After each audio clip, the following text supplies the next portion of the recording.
The world of our first responders is changing. They are used to the daily risks, but now they are taking action to arrest the spread of COVID-19 in our streets.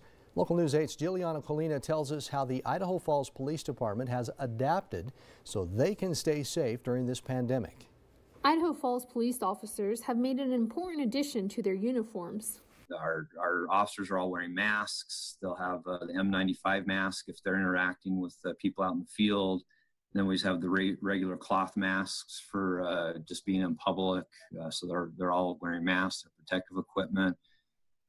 There's a lot of stuff that has changed for us because we still have to be operational, but we still have to try to do it in a safe manner. When it comes to staying protected from a disease, Chief Bryce Johnson says it's nothing new. This isn't the first disease that you can spread. We've gone through an AIDS epidemic, we've gone through MRSA, we've gone through SARS, lice, bed bugs, hepatitis. There's all sorts of these communicable diseases that police officers and other first responders and emergency workers are subject to getting.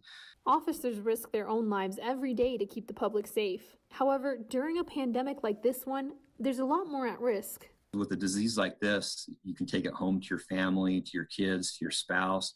So we're willing to trade our own safety for that, but maybe not the safety of a spouse or a child or a parent.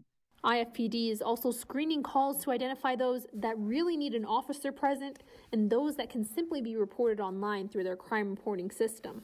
If there's an emergency, we'll still send an officer out in person to deal with the emergency.